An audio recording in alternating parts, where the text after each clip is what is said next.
Turf Talk with Drew Miller. On this week's episode, we host Jimmy Simpson, truly one of the most incredible people in this industry. And we had, this is one of the best episodes we've ever had, and it truly was an awesome conversation about so many different areas of the industry and his career and the people that were a part of everything that he's accomplished in it. And I always will remember back in Savannah at the SFMA of how excited my kids were to meet him and how, just extremely kind he was to them. And I will never forget that. And truly those kids had an experience that really changed their outlook on this industry and what they are able to accomplish now. A couple of them being in turf programs in college now. So this episode, again, was awesome and a lot of great content discussing different things like artificial turf, as you all know and love.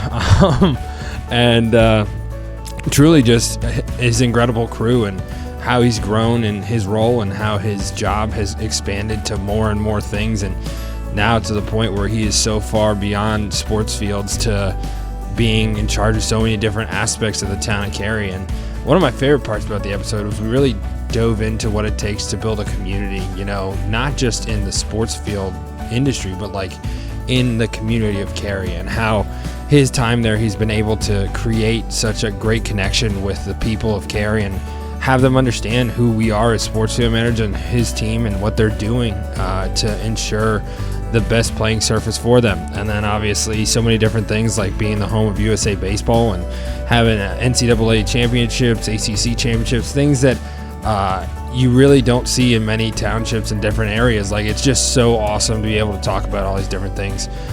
So Jimmy, I can't thank you enough for everything that you've done for this industry and especially for my kids. And it was just great to be able to talk to you. Look forward to seeing you, Utah, man. And I hope you guys enjoy this episode of Tiger Turf Talk.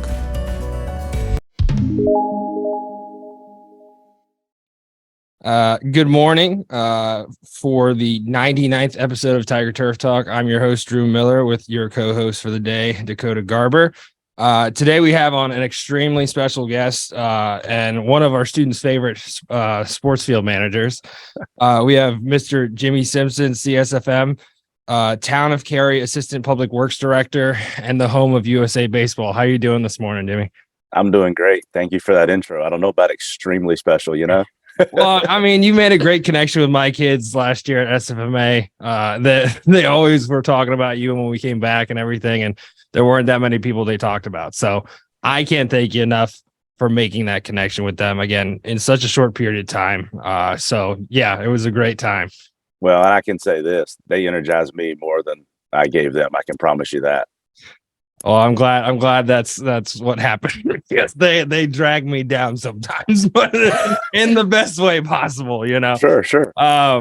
So I sort of want to start off with that. Obviously, you're past president of SFMA, and it's such a big part of our industry, and you've been such a big advocate for so many certified sports field managers, all the way down to the ones that are just getting started as students. What has it been like for you to sort of have that work in your career, again, to be able to advocate for this incredible industry and specifically the association? My time in the association is something that I will cherish forever because we got to connect with so many people.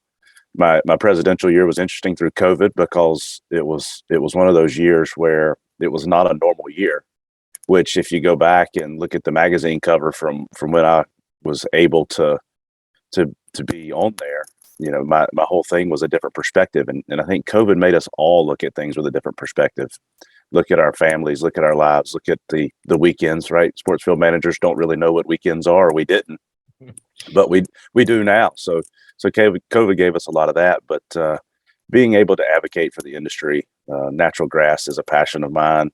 I was a turfgrass student from North Carolina State, and absolutely love it. Love the school. Love the science behind it. But the beautiful thing to be able to advocate is all the people that I got to meet, your students included, that make this industry special. And it's that special industry is what has kept me going and wanting to advocate for it, because you can't just pick up the phone and call anybody anytime, but in this industry you can. Absolutely. And I couldn't agree with you more that really this industry is made by the people that are in it. You know, people like you, again, advocating for my kids. I believe you offered him a couple of kids jobs, like different things like that. Like you don't have that in any other industry. And it's awesome to hear the stories. I met Jake for the first time down at Little League World Series. I think he works for you, correct? Am I wrong in saying that? He does work with us. So, like, meeting people who work for people that you know and just understanding like how incredible it is to have that opportunity. And I mean, you have a crew down there that's one of the best probably in this industry when it comes to the standpoint of people who have had incredible careers to the point where they're at now in Cary. It's just there's nothing else like it, you know. And I could be wrong for those that are in other industries that, again, maybe they have a great camaraderie, but I really have not seen anything like it. And that's why I love it as well. And that's what I love about doing like this podcast and everything, is be able to talk to people and talk about their experiences with everything that goes into it. Now, sort of to go along with that, obviously our students were students at the time, but what has it been like sort of developing that next generation, whether it's your work in Cary and your growth there, or past jobs, or even just working in the association? Obviously, there's so much that goes into the feeding into the next generation of sports field managers. What has that been like? That's been something that's been a passion of mine, is how do we create an educational system that helps support the industry? And I don't necessarily think that education has to be school education. It can be hands-on education. It can be trade education, right? And that's where I think the SFMA can fit in the future, is to figure out that gap, because there's so many people who don't necessarily want to spend $100,000 to go to college for 4 years to come out making 50, and they'll be paying that student loan off for the rest of their life. Our industry has enough smart people in it that we should be able to figure out a way to educate folks where they are and give them what they need to be successful. And so that's where I'm hoping that we can head with education in the future. And I think it's something that we have to do. You know, when I was on the stage in West Palm Beach giving my speech, I talked about the race for relevance. And if you haven't read that book, it's a great book, because it talks about making sure that we're preparing ourselves for the future to be relevant.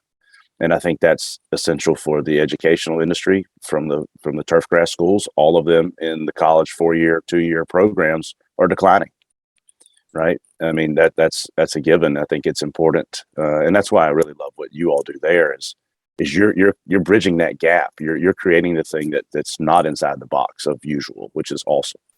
So I think that's something that's extremely important to advocate for and to build for the future, is the educational piece, because if we don't, we're not going to have people to backfill our jobs.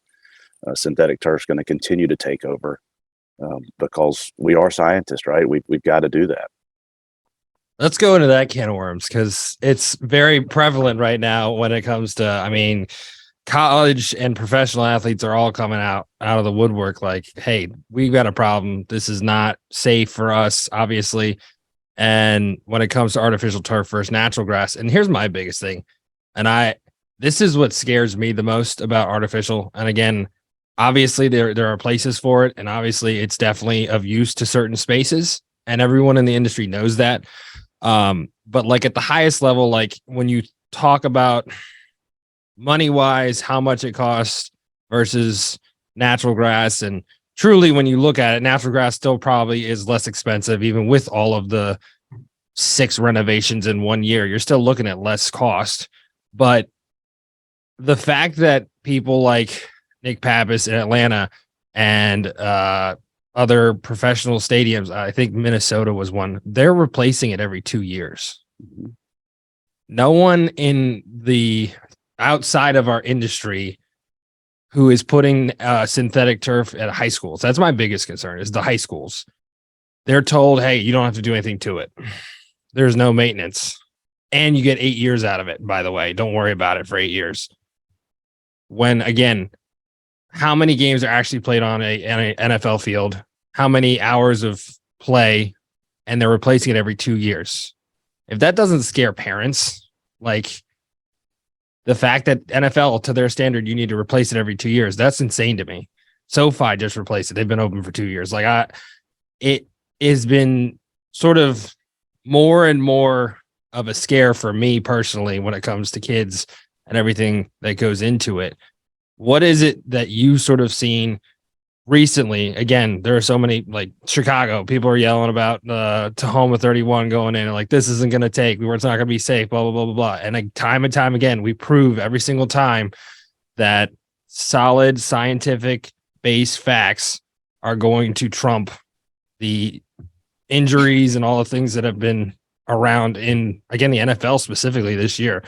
What has it been like for you sort of seeing all this, and what's your take on it?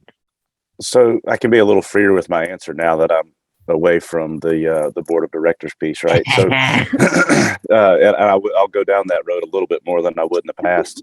This came up back during COVID, actually. The NFL first started having that with J.C. Treader, I believe it's Treader, came out as the president of the Players Association. I was on multiple radio shows, call-in shows about what is SFMA and what do you do and what do your members do? And can we make natural grass happen in an NFL setting? And, ultimately, our goal as sports field managers is to provide a safe surface, right? Whatever that surface is, we're going to provide as much effort work that we can to provide the best surface possible. We all saw Chicago a couple of weeks ago where it was completely underwater, right? Well, it was underwater because the water can't get through the thick root layer that's created in the plastic sod. The field was perfect. If you looked at it, there was no slipping. There was no tears. There was the grass was fantastic. It did exactly what it was supposed to do. Unfortunately, they just got more rain than they could handle during the game in that scenario. But still, it was safe. And I think that's the key is we got to look at safety. We got to figure out what is the safest option. If you can eliminate one injury because it's on natural grass, should we? Right. And I leave that kind of as an open piece. But I think synthetic has its place. It definitely does. If you're landlocked and you've got one field and you're a high school that has 12 sports, I would rather see a synthetic field in there with 12 sports getting to play on that one field than a natural grass and nobody getting to play, one team, right? So expanding opportunities for athletes. But if you look at the professional level in the NFL, to me, there's no reason there can't be natural grass every single weekend for those teams. We have the technology. We have the expertise, even at the college level. You look at Casey Carrick over at UNC Chapel Hill before Mac Brown came back, right? I mean, they did it. They did it. They practiced on their game field all week long. They put in a new grass field when they needed to, and they ended up doing it for half the cost of what they thought before because Casey and his team were so on point that they did a spectacular job. And it's one of those things that I think Mac just brought with him from Texas, and he had one in Texas, which to me made no sense. You're in Texas, Yeah, I hear you. and it doesn't make sense a lot of times. These decisions are never made by the sports field manager, and I think that's where, as an industry, we have to develop ourselves, and we have to understand that we have to be in the conversation if we want to be a part of it. And I think for so long in the industry, we were always, no, don't use the grass. Don't use the grass. It's wet. Don't use it. I think we have to change our paradigm to where we are like, yes, let's use it. Let's see how many hours we can get on that grass field. We have to go, the U.S. Open. Let's look at the golf world. The U.S. Open, when it was in Pinehurst a few years back, basically turned the water off to it, and it looked more like the Open in on the other side of the shore than it did here. Brown is okay. A little bit of dirt is okay. I would rather have a little bit of dirt on the field than an 8-year-old synthetic turf field with no fibers or no rubber left. That's, you drop the cleg on it and it's so compacted that you've got a concussion risk every time you hit the ground. Even if there's dirt on the field, we can at least control how hard and how soft that dirt is based on the moisture content, the aeration, and everything that we can do. We can use our tools to make that feel better. So, long and short, I'm obviously a natural grass fan. I think there's a place for synthetic, but there's so much more we can do with natural grass than we are today. And I would love to see the NFL start that, because if you look at the trends, in my opinion, of how things filter down, the rules go from the NFL to college to high school to Pee Wee, right? Every single time. Like, how long did the NFL wear those little bubbles on their helmet right, for concussion stuff before college started wearing it. And now You it's know, in high and schools even. now it's filtering down even farther. So if we can start that conversation at the NFL level, then that conversation will filter down even farther. I mean, you hit the nail on the head with that one, and that's something that I've tried to be an advocate for, and to get like even our county to understand. Like, so we're getting a synthetic practice field, which was originally supposed to be on our game field, which thank God, because I probably wouldn't have stayed if they had just said, screw you, we're doing it. The fact that like you're putting, and here's my other thing is the price of those synthetic fields are going up through the roof. We're like approaching 2 million just for one.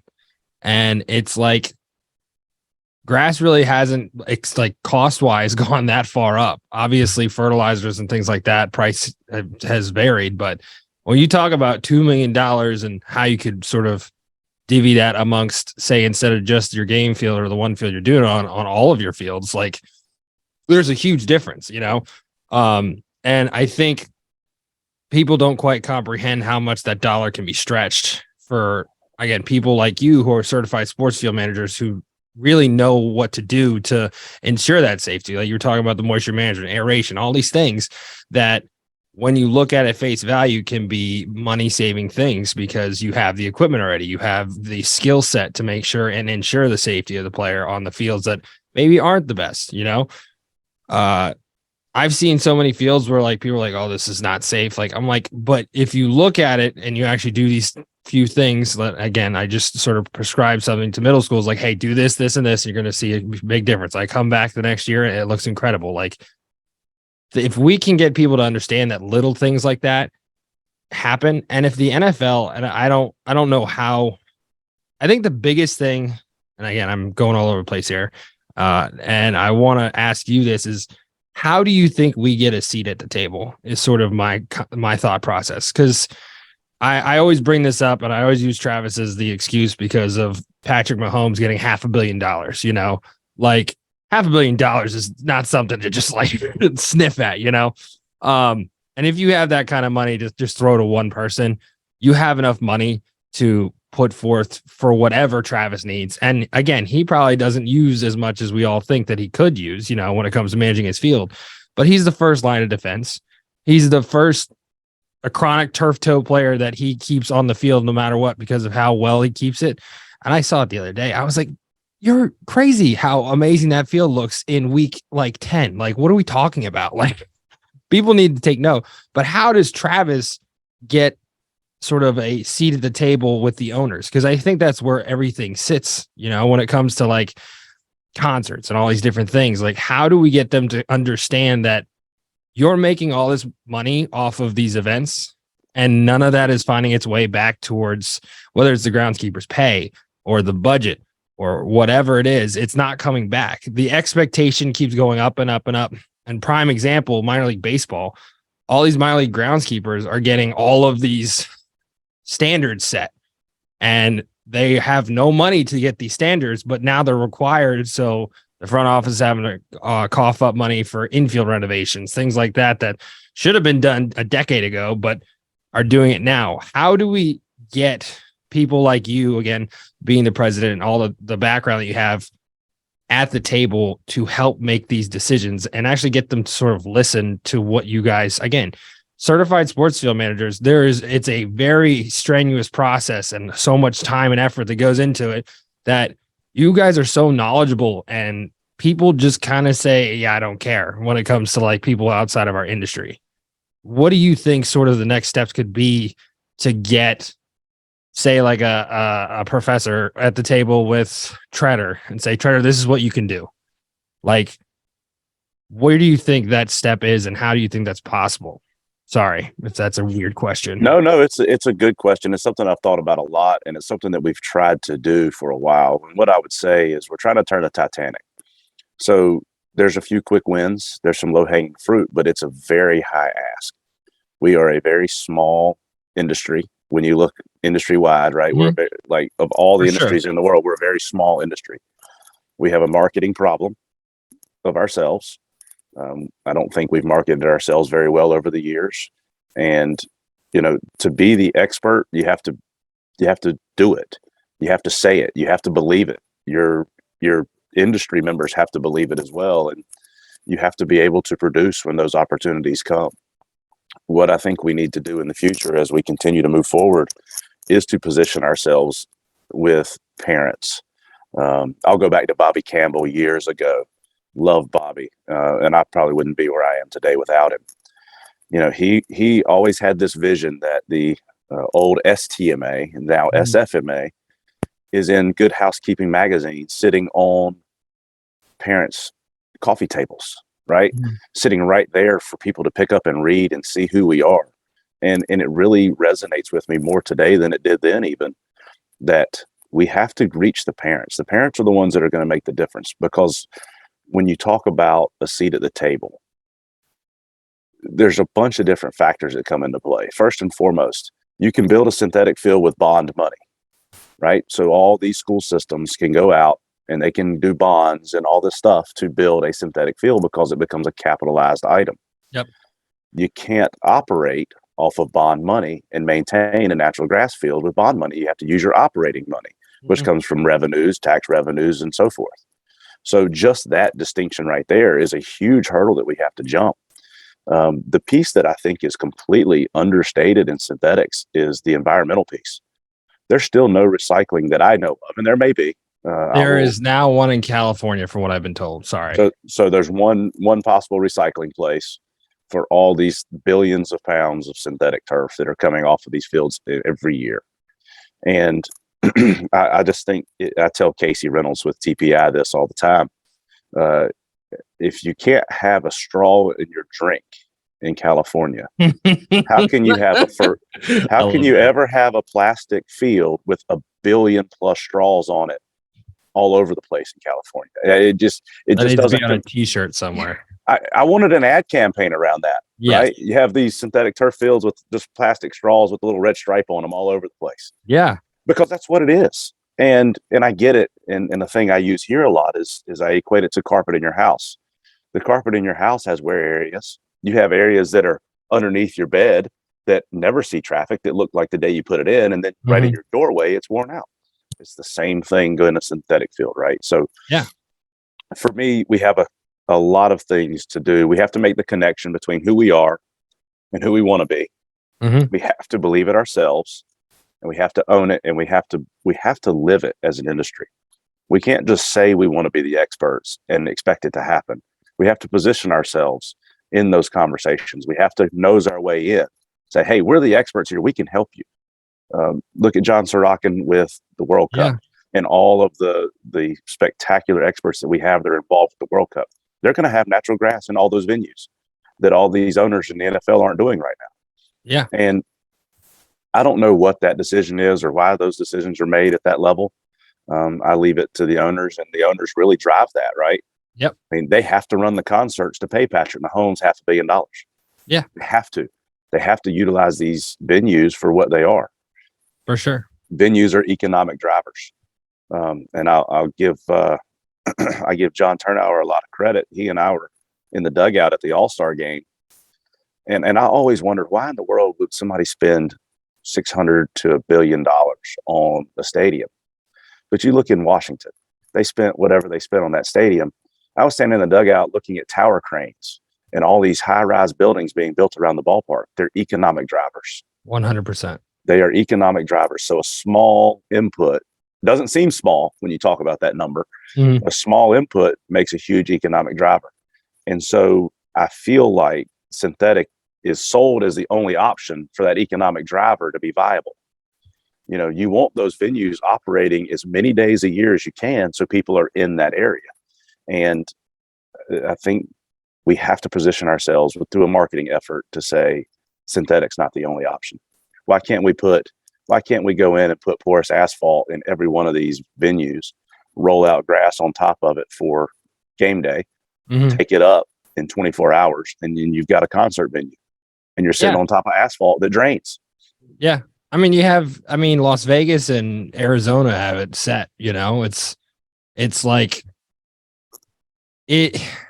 And here's my big thing. A lot of the newer stadiums that are coming out are, like you said, are huge economic drivers. Like the whole fight with Chicago and Soldier Field has been like, we want to keep it in the city because obviously, like, we want to have the economic benefit of having games every Sunday or events, concerts. But they're like, well, we need parking, and there's no parking downtown because it's landlocked. So why are we even thinking about this? Like, Tennessee, the Nashville stadium. I mean, when you look at it, the stadium they have right now is only like 10, 15 years old. And now they're like, hey, we're going to partner with the state of Tennessee and just put a brand new state of the art, like, concert venue. And that's really what it is like when you talk about Nashville, the culture of Nashville is country music, and every country artist owns a bar on the road right next to the stadium. So what's going to happen? They're going to have huge concerts there. But my thing about it is like you're saying, like, when you look at John and what he's doing right now, he's trying to figure out what grass is going to be going in at Mercedes-Benz Stadium, what all these indoor facilities that were never meant to grow grass in. How are we going to be able to do that? So I don't quite comprehend why we don't look at, again, a Las Vegas as sort of the staple. I mean, when you look at it, they can host any event at any given time and there's no issues, but I'm not any expert or anything. So no, but it doesn't take an expert to think outside the box. And I think that's what we have to do. We have to be adaptive to the technical solution, right? Come up with that around the corner thinking that, we've been in the box so long, maybe it's not us, maybe it's your students that figure out that solution. Yeah. Because they look at things totally different than we do. We've been in the industry for a while. We see it our way. We have our biases, but they don't. And that's where we have to engage people all throughout our industry and look at everyone's input as special and viable to what we're trying to do, because no one person is going to deliver the solution. It's going to take a group of people to do that. And then we have to market that solution to make sure that people understand that solution came from the experts, and that's what we do. 100%. And the thing that's so unique about our industry when it comes to the solution is there are so many different opportunities to come up with that solution. There are different climates, you have different issues when it comes to your facility where you're at, the landlock you were talking about earlier, different things that you have to make the solution for. One, I don't know if Paul Burgess, Paul with I do. Well, he's not with Rail anymore, but he we had him on and he talked about his design for that stadium that they're building. I don't know if you've seen it. Have you seen it before? I have not. So his design, and he's no longer there, but the design that he came up with is they're on trays. And obviously Tottenham, they slide in underneath the stadium. These trays actually go down into the ground. So you have 7 tiers of panels that the whole thing is a controlled, like, greenhouse in the ground that they can walk in. They can bring an aerator down to aerate. They can mow it. They've got synthetic light so that they can grow during those events underneath the ground where they're having the event. So it's insane, like the creativity behind it. And like what I find very interesting, and I'm intrigued to sort of know the answer to it, is where is the disconnect that, I mean, when you look at the Premier League and the Champions League and all the football, soccer, whatever you want to call it, in England and in Europe, not a single field is allowed to be synthetic turf because owners, players, everyone over there has decided, hey, we can see the danger in playing on those surfaces. And that's why everything here for FIFA has to be natural grass, because FIFA has set that standard where you're not allowed to be playing on anything but natural grass. My question, again, and you're not going to have the answer for it, but like, I'm curious to know, like, where is the disconnect from the US and the UK on sort of setting those standards and being able to talk to people like John Ludwig and obviously Burgess and all those guys it's just normal over there. Why? I'm curious again, where did the normality sort of shift here, but again, no one really knows the answer. But I think it goes a lot to the difference in, they've been doing that forever, right? I mean, that was the standard before synthetic turf ever came around. And so I think it's easier to maintain a standard that's been there, because if you can't show a good business case of why we should switch, then it's one of those. But in the US, it's different. We look at the give it to me now. And I think that's why you see the prevalence of synthetic turf. And then now it's just become an arms race. your private school has it. I'm gonna put it at my private school because we're trying to recruit kids who are going to bring in money to the school. And that's what it's become. It's not that they need it. It's because it's just, a dad wanted to give $1 million to the school and he wants his kid to play, and there it is. God, I wish I had a dad who had $1 million to give me. I do too, but it happens so often. It's unbelievable the people I talk to that actually happens. It's just a normal Tuesday. Yeah. The parents just write a check and they're done. And because, the school down the road has one, we're going to have one. Yeah. And so it's kind of, disheartening in one sense. But, if you look at Europe now, they're really pushing the forever chemicals in synthetic and showing how they're unable to build them without them. And a lot of European areas are starting to ban those. I think the city of Boston has said no more synthetic in their areas. And once it starts in Europe from the environmental perspective, it tends to work its way here through the East Coast of California, and then it kind of to the middle of the country. But the key takeaway for me from the synthetic argument is we've got to make whatever we're given safe. 100%. And we have to build our industry to where we do have a seat at the table in those conversations. And we're not necessarily going to be the decision maker, but if we can have 100%. If we can have a voice in the conversation and then work our tails off to make sure that field's safe, whatever it is, then as an industry, we're doing the right thing. 100%. Couldn't agree with you more.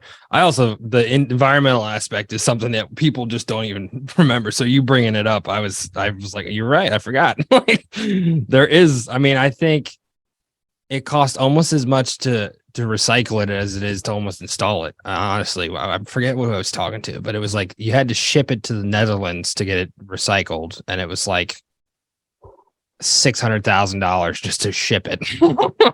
The full field. I forget who I was talking to, but yeah. But then look at the environmental impacts of that. How much diesel fuel do you have to burn to get it to there to send it over? And I want a carbon footprint of an artificial turf field, people, because you're going to be appalled when it's done. And that's where the natural grass is a carbon sink, right? Yeah.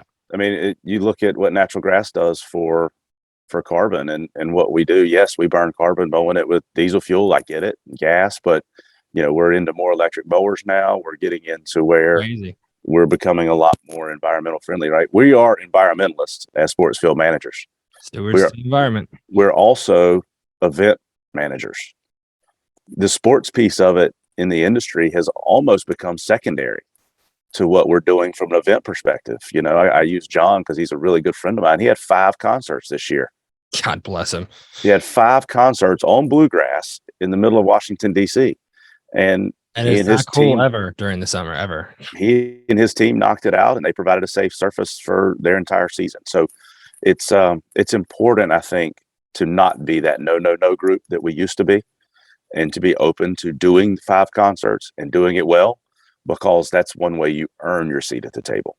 Absolutely. I couldn't agree with you more on that. And I think it's been showing. I mean, Danny Lazito down in North Carolina, he somehow convinced, still don't know how he did it, but he convinced a owner like, hey, I need to have an NFL field painted on the field while there's a MLS game.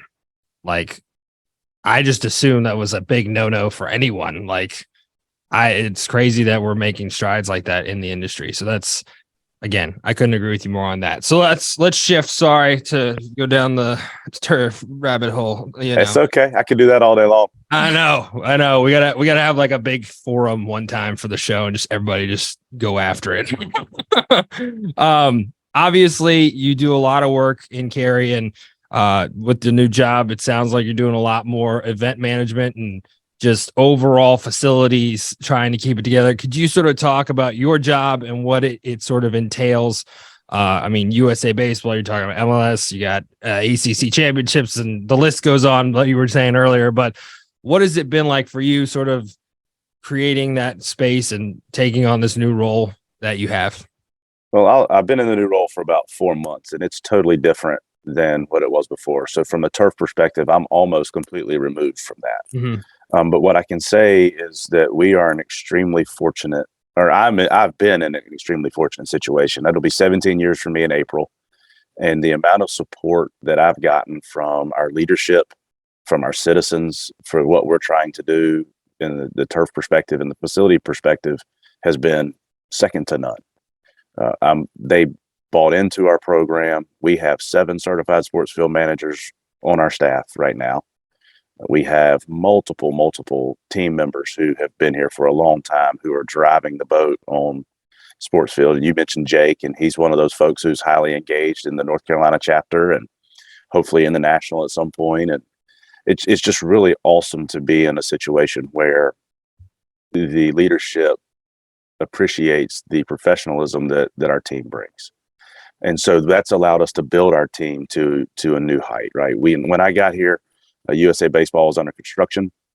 It's 4 sand-based, natural grass baseball fields. Unfortunately, I think we're getting ready to lose one of those to synthetic. And it's not because of wear or use or money.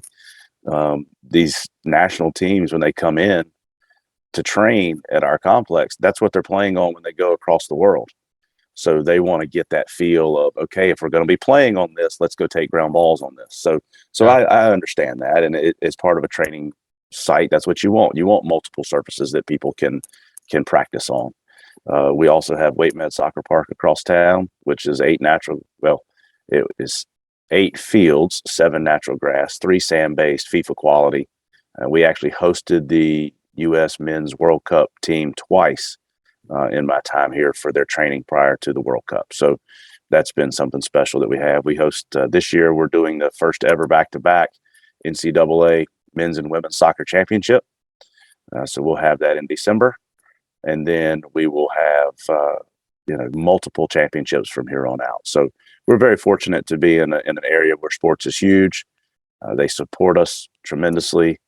And it's just something that I have been blessed with, to have a team that is second to none, in my opinion. And I appreciate you saying that earlier in the conversation, because I totally agree. I feel like our team's second to none. And with that, I will put out a plug for anybody who wants to come work in the town of Cary. Give us a call, because we enjoy our people. We invest in our people, and I think it shows with how long people stay. Absolutely. Couldn't agree with you more on that. Something that I'm sort of taking out of what you said, that community aspect. Could you sort of speak to more about that? And obviously, I I personally have a good connection to my community. Obviously, it's a school setting. It's a little different than a sort of obviously Cary, but what has it been like sort of developing that community behind everything that you're doing? Because I think it might be one of the most underlying sort of jobs, in a sense, or talents as a sort of certified sport, or not certified, just a sports field manager in general, is making that connection so that the support is there when you need it. But at the same time, like, you're meeting new people, you're showing them who we are as, again, SFMA and all these different things. What has it been like creating that community behind, again, an incredible facility, an incredible team? It takes a long time to build that, right? Because it's relational. I'll say, I don't know if that's a word or not, but if it isn't, I just It is now. but it's relationship building 101 in the sports field industry. And I will say I was one of the worst, and I've learned a lot from it. The sports field industry, we never want to raise our hands and say, look what we did, doesn't that look good? Or look how that's safe. Or let's get a group of people together of citizens and talk about what we do and show our equipment and teach people what we do. That's something that we did slowly over time in Cary. Is we were able to, and I'll say the reason I was here in 2005, NCAA soccer championships, the field, it was a sand-based field, failed on national TV.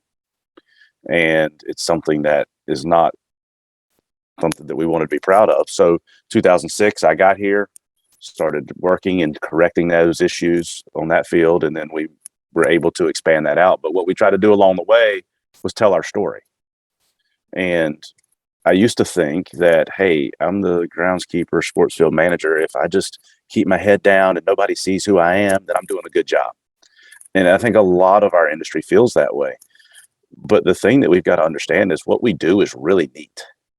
It's different. It's a niche market, and it's something that people can get behind and love. A lot of people in this area have grass in their front yards, and they take a lot of pride in their yards. And they go, how do I get my yard to look like that? And I probably have answered more citizen calls about how do I get my yard to look like that sports field. And for the longest time, not in Cary, but prior to, that would just be one of those things like, oh my gosh, I got to tell you how to do your yard. But here we utilize that as a tool to create relationships with our citizens. And, we still have some that call us every year. Hey, what do you think about the weather? Is it time for me to seed my fescue now? And I'm like, yes, go or not go. But we have that, conversation, and those people are your advocates. Yeah, 100%. Because what you don't see is the groundwork that they're doing to their friends. They're saying, hey, I was able to call the town and I talked to the person who does USA baseball and he's helping me with my yard. And then that, it builds on itself, and it takes time to do that. But I think that's something as an industry that we can continue to do, is that outreach. And it goes back to the word marketing for me. We can market all we want, but if we don't follow up with it as professionals, then all we're doing is spending money telling people about ourselves and not actually living it. So if you're going to tell people you're the best, be the best, live it, and push. And it's what I see out of your students. And that's what was so cool for me in the student challenge, is they were in there to win that thing.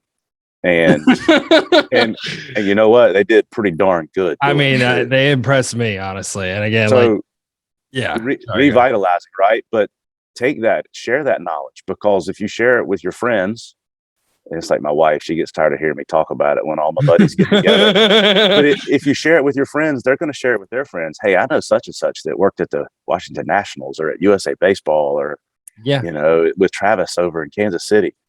That gets around, and building that cohort around you, and letting people understand what the profession is. That's the guerrilla marketing tactics that has to happen. Yeah, and that's honestly, like, my thing is, like, even if you like let them know about it, people are gonna start questioning things and be like, well, look it up. And be like, well, you have people searching it. Now people are questioning, like, well, what about this? Some kids, I mean, Dakota's thinking about joining the industry, like things like that are like just a 5-second thing that you can do.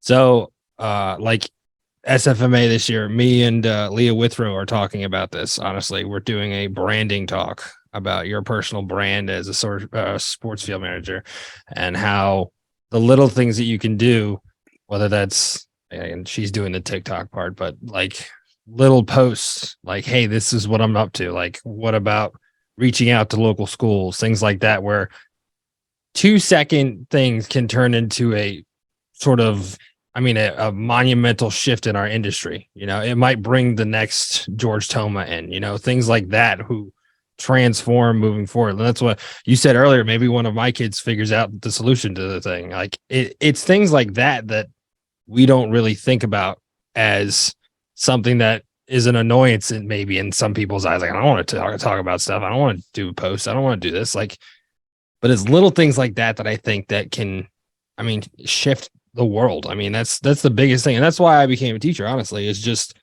being able to show the kids what we do is what I'm passionate about. And then seeing them gaining that passion, and then showing other kids like this, and this. And again, 90% of my kids don't go into the industry. So it's like, they're not going to be in it, but they're going to know that they took this class with Mr. Miller, the annoying guy who used to work in the pros and used to work in the other, whatever, but they'll talk about it forever, What do you think is the next step for marketing wise? Because I know you brought it up a few times throughout the whole podcast. Is what's the next step marketing for, whether it's the association or just in general, sort of bringing this sports field manager to light? Because we're going to be talking about that in the presentation, but I'm curious just your idea of what that next guerrilla marketing is. Well, first off, it's got to be positive. We always have to be positive. If we go in, negativity convalesces around itself, is what I tell people. Mm-hmm. If you put one negative thing out there, it's going to travel farther than 10 positive things, most likely. Now, you may have one positive, one hit that goes viral, but how much do you get out of one, right? It's a continual effort. Cheerios didn't get to be the brand they are, or, without constant positive marketing of itself. So, I think that's something that when I talk about marketing, it's constant, it's believing in it, and it's living it. And if we're not going to live our brand, if we're not going to live our marketing, then we're just wasting money. And so that's why I think it has to be positive, right? I look through, I'm not on any social media. That's just my style. I hear you. It bothers me sometimes, but there's so much negativity on social media that just I don't need that, right? I get enough of that in just daily life. So I try to avoid that. But every now and again, I will browse through.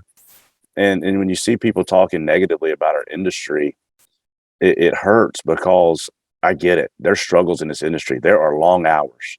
There are rain delays. There are rain outs. There are mistakes that we make as professionals that sometimes cost games. It happens. Own it. Be positive about how we're going to change it instead of dwelling in the negative, because that negative is going to carry on, and that negative may influence someone who might want to be in the industry. And so I think that's key in any marketing, is that it's got to be positive and it's got to be something that we own and we live. Love that. Well, that's again, there, like you said, there are so many different things like you don't expect to be negative, and you're just like, who are you to say any of this? Like, you're not a part of this industry. You don't know anything about it. Chicago, another prime example. I remember this reporter was like going after Chad Price. I was like, do you even know who you're talking to right now? Like when you say Chad Price's name in our industry, you listen and it's like, okay, he knows everything about anything because he's been doing it for so long, and he's been, again, successful at all levels. I mean, his work, I mean, obviously the genetics is different, but like Philadelphia, now Chicago have Bermuda grass. No one thought that 10 years ago was even possible, you know? Maybe a little longer than 10. I'm getting a little old, so I gotta get my time frames back. Now, something that I'm always interested to hear, a little bit of a shift, from our guest, is sort of your personal journey. You know, what brought you to turf? And obviously you're very passionate about it. And I think that's a big thing, that the guerrilla marketing is the passion from the industry folks. You know, we have to be able to be passionate enough to share our story and be able to give kids opportunities to learn about it through your eyes and through your experiences. So what has been your personal journey in getting to this point?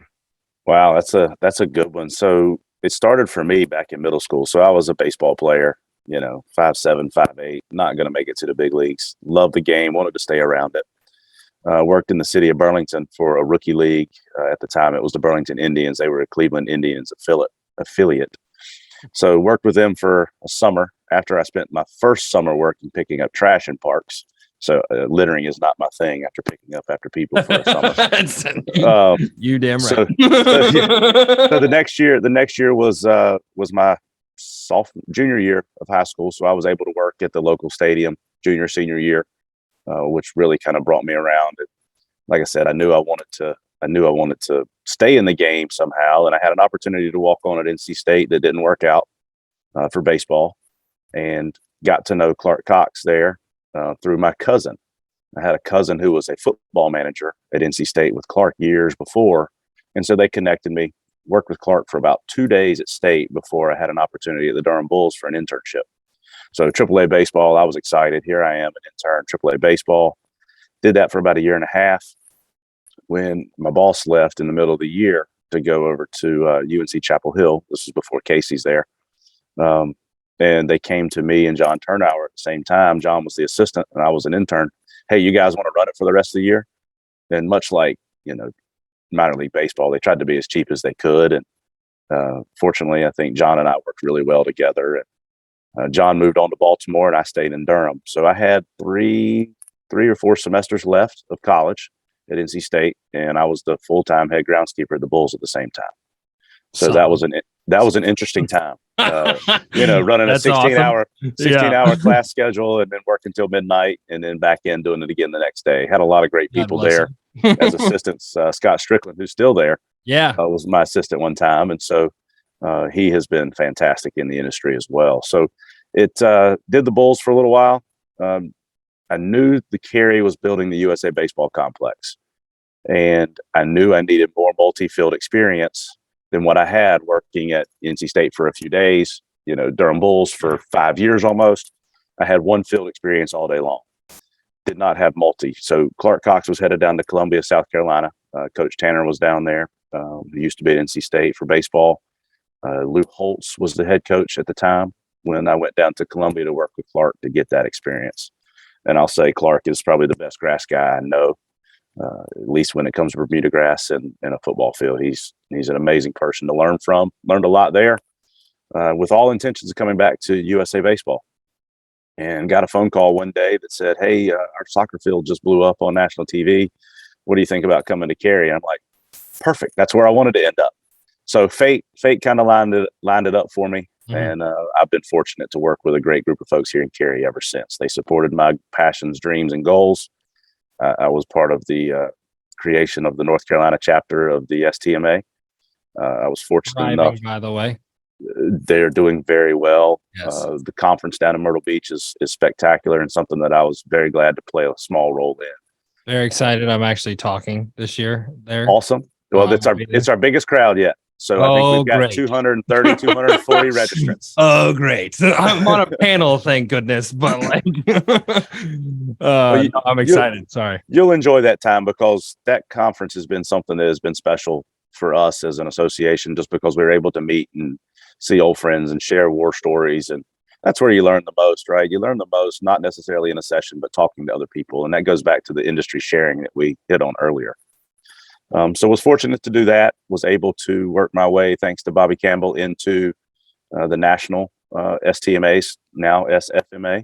And I felt like I had a really good opportunity with that group to do some things that I came in to do. I wanted to see change in the association, the national association. I was dead serious when I stood on the stage in West Palm Beach talking about relevance, because if we don't fight for relevance, we're not going to be relevant. If people don't see us as necessary, then we're going to continue to dwell where we are currently. You know, we're in a current state. We have a current desired state that we want to head to, and then we have a future state that we need to be thinking about. SFMA, in my opinion, is I was fortunate to serve on the CEO search committee after Kim left for many years of great service. So there should be some great news coming out about that here in the near future. So the future's bright for the association, and that's kind of where I'll end my run, because I just got off as past president last year. And now I've worked my way into the assistant public works director position, which I'm learning about all kinds of things from the 308 people that is in our public works department here in Cary, and they, much like our turf program, are second to none. So I've been fortunate my whole career. Was there any specific event or conversation that like caused a spark and you were like, I can see myself doing this like in the future and like going into the turf industry?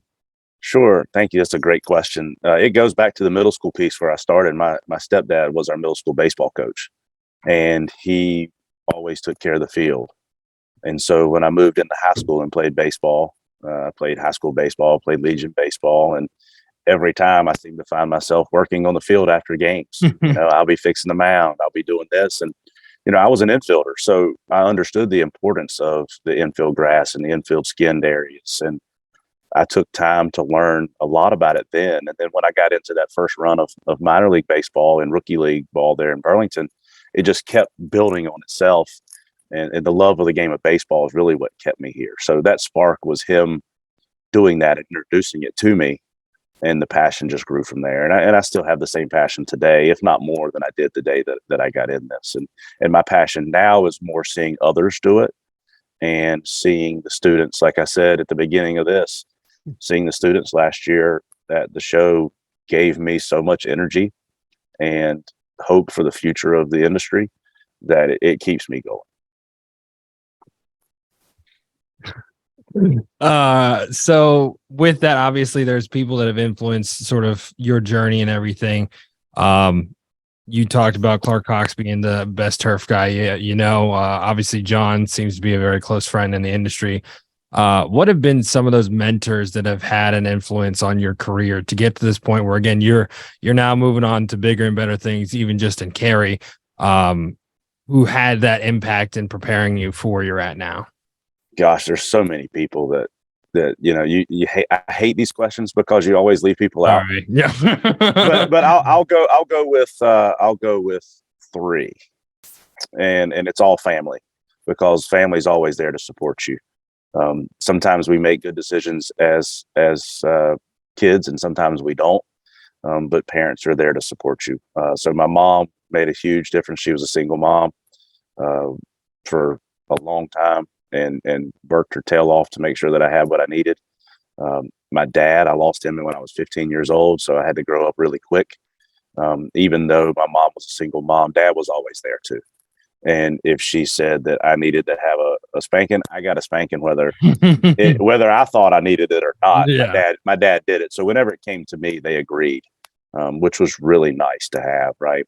And then my stepdad played a huge role as well. Like I said, he got me kind of kicked off in this world, and so when you find your passion and you can work in your passion, you're never going to work a day in your life. That statement is that's true. Truly incredible. And with everything, do you have any sort of aspirations? Obviously, in Cary, with this new role, you're learning a lot. Where do you see it sort of going in the next few years, making it your own? I'm sure you're now overseeing, I don't know, like 50 other things that you didn't oversee in the turf side of things. But obviously, you're adding events, you're having major events. You have, again, I'm sure every USA team from like 13U up to 18 and professional. 10U up to professionals. There you go. Sorry. Yeah. We get them all. You know how young they start them now. Let's not get started on travel baseball. Look, I've got two boys. I've got a 13 and an 8, and then I've got a little baby girl who's 18 months. And I know way too much about travel baseball that I don't talk about. I just want to know where all the money goes, honestly. In the pocket. What do you see sort of in the future in Cary? And I'm sure you guys are expanding and probably have big projects coming up. Anything that you would like to share about sort of the future there? Gosh, Cary is growing and thriving. I don't know if you did it just came out recently. Cary is one of the top 3 places to work in local government in the country. We had a new town manager come in about 6 years ago, and he brought a breath of fresh air. Cary, we want to be the best. Mm-hmm. We strive to be the best. We push every day to be the best for our citizens. That's who we serve. That's who we work for. And he brought a new breath of fresh air of change.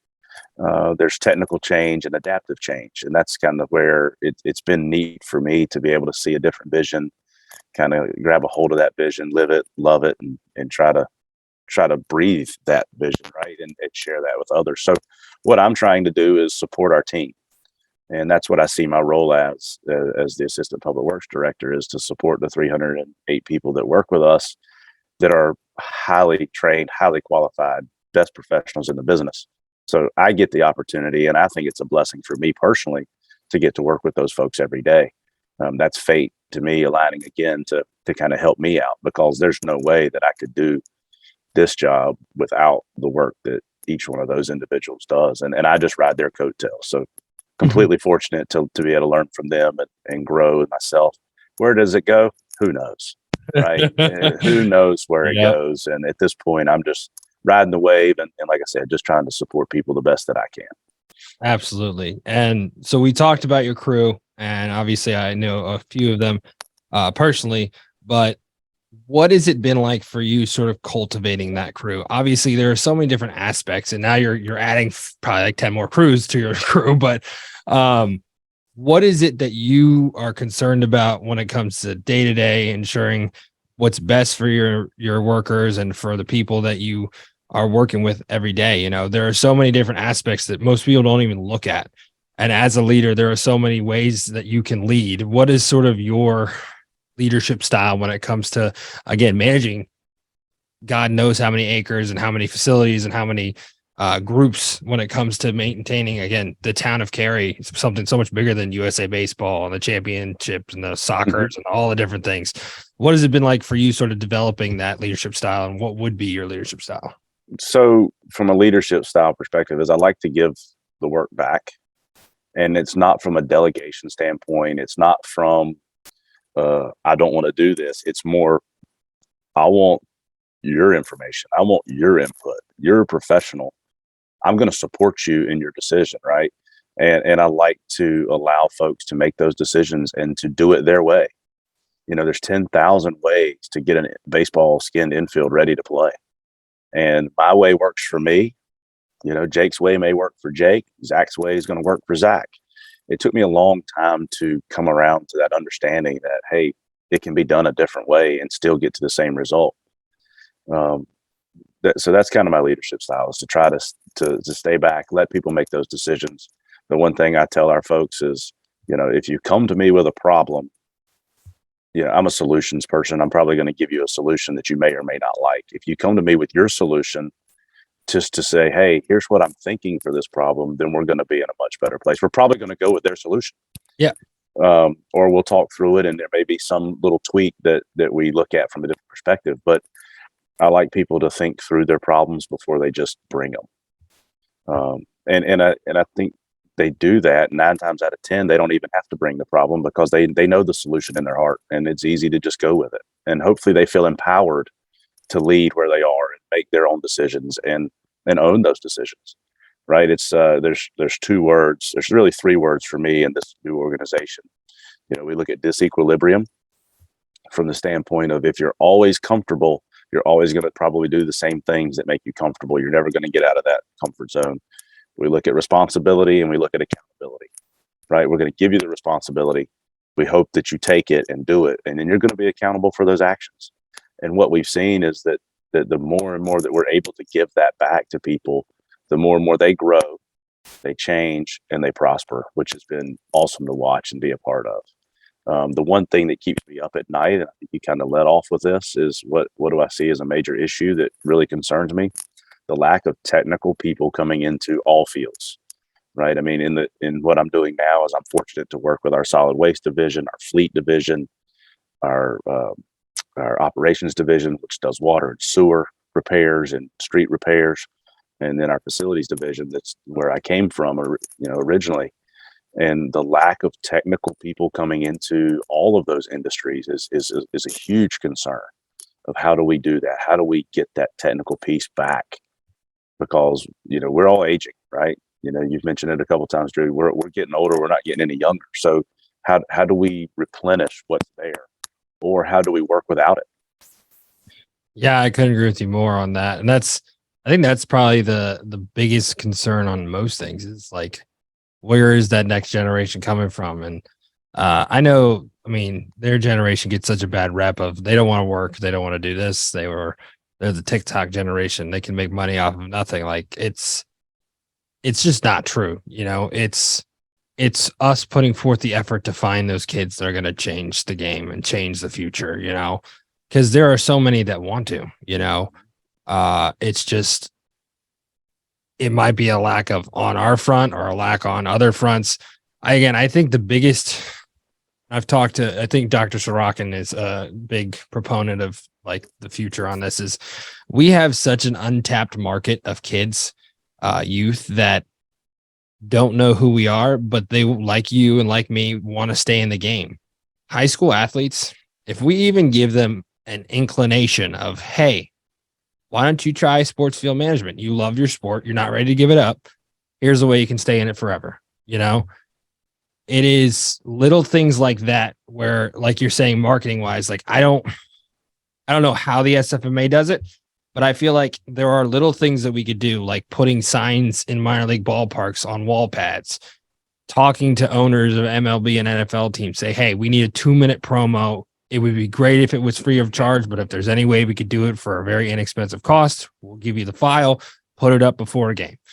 Half of, when I worked in New York and Pittsburgh, half of the stuff that was played on the Jumbotron before the game were music videos. Like, it wasn't like 2 minutes, like say the grounds crew comes out and it's just an SFMA video talking about your everyday groundskeeper from the professional level down to the Parks and Rec, like having Little League, like little things like that I think we can do as an industry could change sort of, oh, these are actual people. These are people that do an incredible job at every level. When you talk about T-ball and you talk about all your Little League memories, like those are because of the people that manage the fields, because even fields that are not in the best shape and don't have the best budget and everything, when you talk about Little League fields, are still managed. Like, It's not a jungle. It's not like in terrible shape to the point where like it's scary for your kids to be out there. Like, there is just so much lack of awareness that I think little things like that we could do as an industry.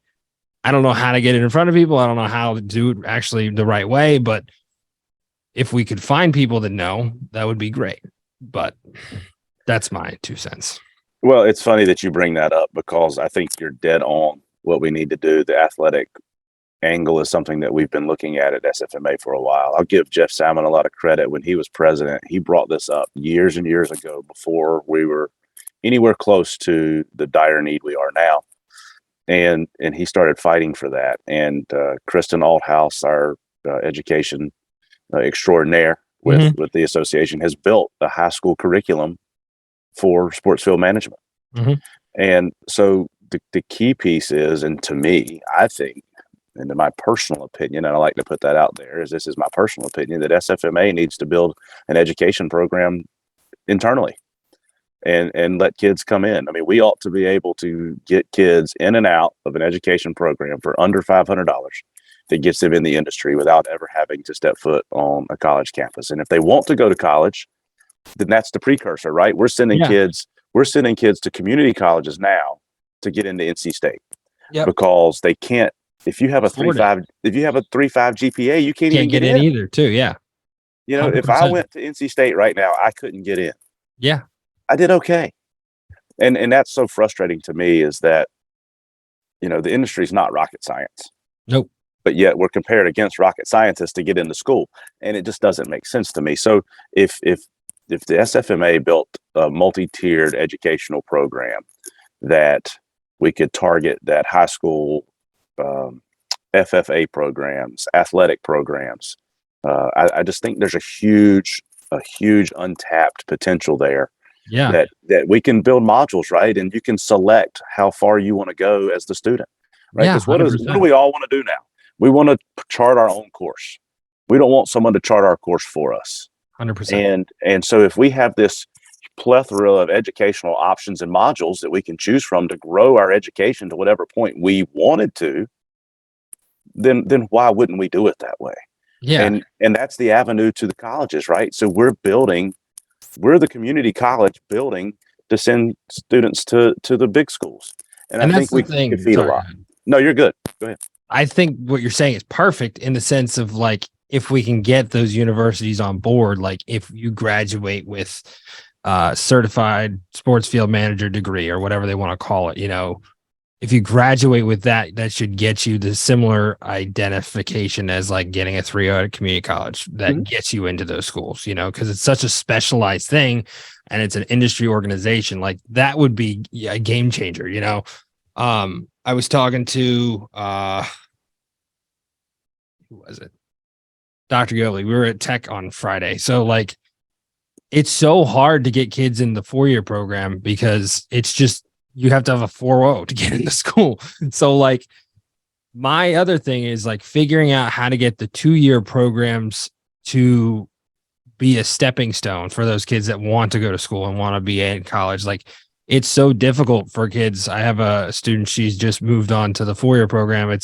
There's like 17 other things they have to do in order to move on, you know, instead of just having like, hey, this is going to connect to this if you have a 3.5, you know, or a 3.0, like whatever it is in the classes. So that's sort of been a big thing right now that I think a lot of schools need to start looking at, because the 2-year program requires very low GPA, like a 2.5 or something. So like it makes sense. But the other thing that I've talked with Kristen a lot about is just creating a high school sort of blueprint, you know, and I've helped a lot of schools start programs like mine around the country, you know, like I just talked to Kevin McCaffrey out at Costa Del Mar. They started 2 years ago. I talked to their admin and him and just what the process was to get it started. And it's flourishing. He's doing great. He went from like 10 to like 50 students year 1 to 2. And it's just those little things. I mean, I know he's an artificial football field, but baseball, softball, all the other spaces, like he can take that time and whatnot and be able to show the kids the opportunity. He's trying to go to the SFMA conference. It's like getting more programs and then bringing them into the fold of SFMA is going to change the outlook of making more programs like that. So, yeah. It will. Yeah. And our new CEO that's coming in. Is it official yet? Don't announce, obviously. I know I can't confirm nor deny. But our new CEO that's coming in is very big on chapter relations, education, and all this information. So hopefully that will continue to to propel us forward, right? Because if we're going to be the leaders in the industry, you got to lead in all fronts. 100%. You can't just lead in white papers that talk about natural grass. Yeah. You can't just lead in synthetic turf maintenance. You have to lead in all facets. Yes. And I think, I mean, you can call me crazy, but I think the college model as we see it today is going to be gone in 20 to 25 years. I just don't think it's not a sustainable model, because eventually taxpayers are going to get tired of subsidizing. Students are going to get tired of paying that kind of money. And, you know, your lawyers and your doctors, they're still going to have an avenue, but you know, I just don't see it for the regular everyday student as a viable model in 20, 25 years from now. So I mean, what is that model? Let's build it ourselves. Let's be the model. And that was kind of my piece of the race for relevance when I was talking about it in West Palm Beach, is we have to be those leaders. We have to be that group. If we're going to jump out there, let's go. Let's lead. And you can't lead by waiting. Yeah, you got to change the game. That's the big thing. So we wrap up on these last two questions. Okay. And this one is, it's not to make things easier in your sort of journey and anything like that. It's more about what you wanted to know. So if there was one thing that you wish you knew before you started in this industry, what would that one thing be and why? So that one thing would be that you have to be more open and communicative to people. You can't just hide and say, oh, if they don't see me on the field, that's a good thing. Share your stories, share your positives, you know, push everything you can, and make sure that your message is getting out.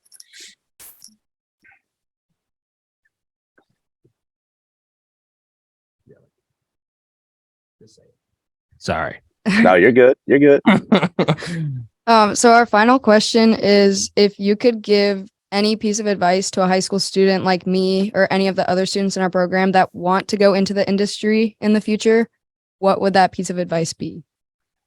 Get an internship as soon as you can. Get out and see different places, different people, learn from others, and don't be afraid to lead where you are. You're very knowledgeable. You have your own experiences that you bring to the table. And when you do get your internship, don't be afraid to step out and ask the hard questions. Why are we doing it this way? If we did it this way, it might be easier. It might be better. You know, don't hold those things in, because number one, it's going to frustrate you. And number two, it might be a better way. Well, I just want to thank you so much. This has been incredible. And we really appreciate you taking the time. And again, thank you so much for having such an impact on those kids last year down at the conference. You guys made it, a time of their lives. So I really can't thank you enough. Well, hopefully we're going to get to do that again this year. I am coming to Salt Lake, so we'll see how that goes. But I do not have kids coming to Salt Lake. No, why not? They're mad at me. It's flights and stuff, and I don't like flights. Oh, well. Kids, but maybe Daytona. East Coast is more of our thing, where we can drive and I have control over that. Oh, that is so disappointing, because that was the one thing I was looking forward to other than skiing. Somebody's trying to get me to ski. I'm like, I'm not going out there and breaking my leg on the other side of the country. So what kind of drive is that for you? To Provost? To Salt Lake? Yeah. Like 3 days? What are we talking about? You know. Hold on, let me look it up. Oh gosh. This is commitment to the industry here, right? I think I've been pretty committed to it. I mean, if I haven't, sorry, but hold on, let me. You have been tremendously committed to the industry, and your students, I'm telling you, I can't thank you enough for bringing them and doing what you do. To be on the 99th edition of this podcast is awesome. I can't wait to see who you have for 100. Yeah, well, we've actually recorded 100. We did it last night, and the guest is not the best. I'll tell you that. Wow. I hope they don't hear this one. The guest is me. The kids set up the whole thing. That's what I was thinking. The kids set up the whole thing. I thought they were like bringing in like these crazy people and whatnot, but they did a phenomenal job. And so it's 1 day and 7 hours from here to What's wrong with that? I am not driving. I think the kids want to go. I'm just saying. Oh, they definitely do. But again, like my thing is like They better want to join the industry if I'm driving that far. But again, I want to thank you so much for taking the time. This has been awesome. I really appreciate it. Yeah. Thank you both.